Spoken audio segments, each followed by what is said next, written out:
the fans cheering. Both these players are actually on the same team, so they played a lot of games together. Not for this tournament, though. They probably had to even play in separate rooms, now watching each other's screens because they knew they were going to end up facing each other now. So here we have Hwasin at the top right. Cross spots now with Huskal at the bottom left.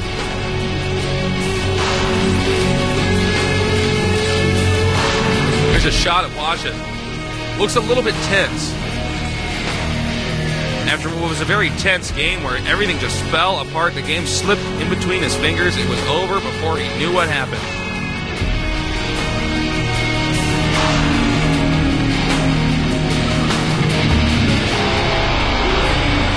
Colosseum's a very interesting map. It's similar to the map Plains of Hill, if you know some of the older school maps in StarCraft. A map where you have a valley that leads into your base, a valley that can actually be used to contain you also. There's also an expansion that's located more inside of your base. So fast expanding is pretty common, but at the same time, if you fast expand on this map, you can be putting yourself at a serious risk of getting run over, or at least contained, due to the structure of it. So decision-making on this map is critical.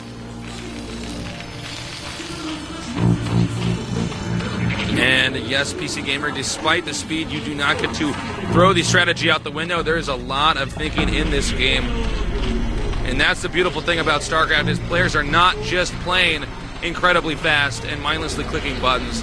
They are thinking very hard as they do it. It's like exercising a muscle. They've been able to do both. This is why this is the most competitive RTS game up to date.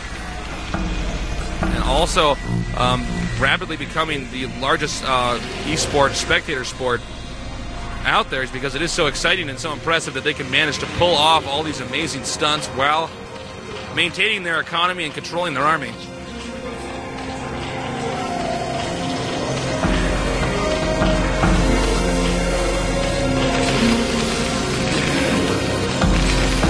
Pretty standard builds out so far.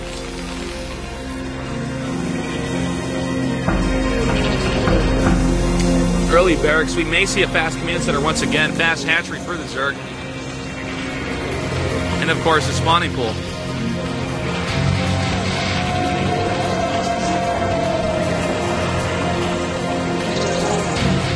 third hatchery up now. So hatchery before the extractor. A little bit of a different opening from last time. This is a bit more of an economic build.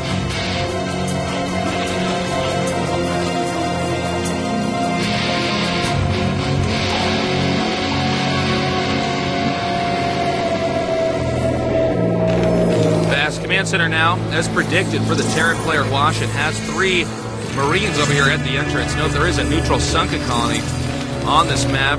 That's there so that Zerg can actually put a creep colony there and defend against a Marine rush without having to put their second hatchery, or their first new hatchery, at that entrance. Korean map makers are always coming up with new, brilliant ways to change the metagame of StarCraft. So the strategies are constantly evolving. We have the scouting SCV within the Zerg base. Only 2 Lings, though. He may need to get 2 more if he wants to actually pick that off. And you can see the Marines are being sent out now. Hwasin actually wants his opponent to make some more Zerglings, and then he could just back off. If you're making Zerglings, you're not making drones. All the Zerg units are produced from one source, and that is the larva. And I think it's proven to be effective. He's now backing off. There'll probably be Zerglings hatching here, unless Huskal has called his bluff.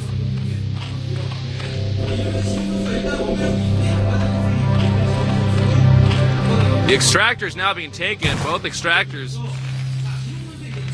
now being taken for the Zerg player.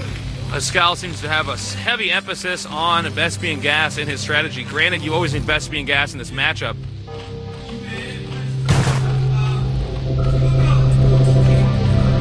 And it looks like the scouting SCV is going to stay alive. He has to pick that SCV off before the layer finishes. If the layer finishes and he gets a good idea of what his opponent's doing, he can respond accordingly. That's what went wrong last time. See, that's another one of the amazing things about StarCraft that a lot of people don't seem to understand, is that the idle time here is not spent thinking about strategy. It's making sure, it's just trying to scout your opponent so you can figure out what his strategy is. players can never play in the dark. We have a lot of Zerglings out, actually. For Huskal, I'm surprised he got that many Zerglings. He may upgrade speed and try to rush in there. Are we going to see a Den again, or is it going to be a Spire? It's a Spire. Zergling speed done. He may get there right before the medics get out. In an attempt to startle his opponent. Oh, nope, but the medics are out. And there's an SCV that wants to be part of the fun. Taking a look at how many medics are there. He's now backed off. Now he's going to take out the Sunken Colony. Zerg Trader. Some Zerg cannibalism going on down here.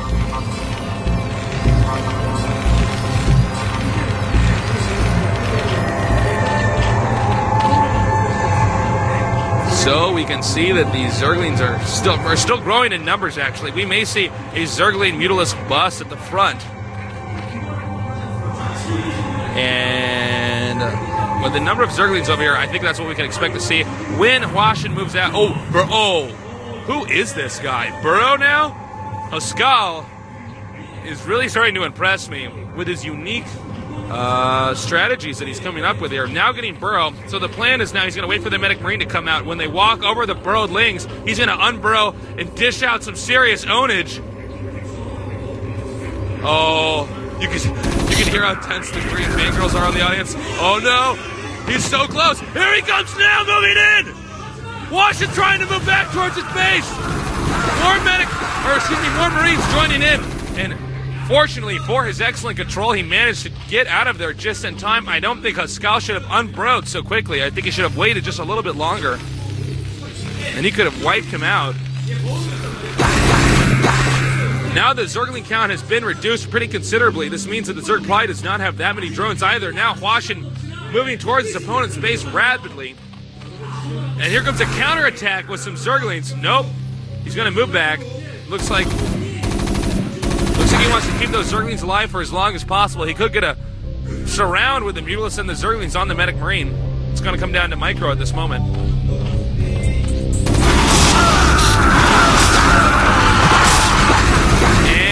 The very angle that he's coming in at here is not going to favor him in this battle. Although, look at his Mutalisk control is pretty good, though. Look at that. I think we had 5 Mutalisks left there. And I have to say, Hwasin is doing a pretty good job of just staying in this. He's now got a sizable army, a pretty strong economy. It's going to be up to Huskal to try to delay this Medic Marine force from getting to his base.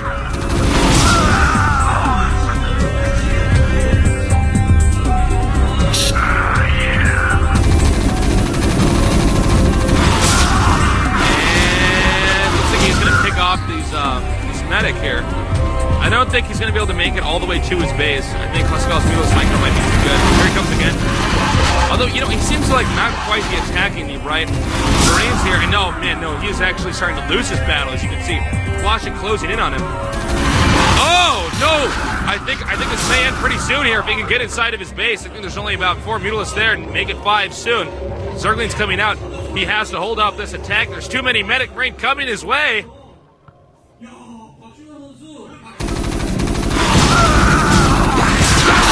Oh, this is not good. Everything is falling apart for Huskal. Hwasin.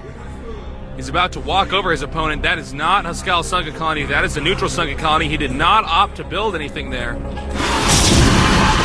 as you can see, he's just not quite able to pick off these Marines. No lurkers out yet. He's going to have to morph these eggs, and I think the drones are going to be at high vulnerability. Good game. It ended quickly like the last one. I think Huskal's strategy was very, very good, but it was not executed as well as it could have been. I think he got a little bit too excited when he saw the Marines get close and unburrowed. A little bit too fast. And he waited until the Medic Marine were actually on top of the burrowed Zerglings. That may have turned out to be a different game. So we're going to have a brief break. Stay tuned.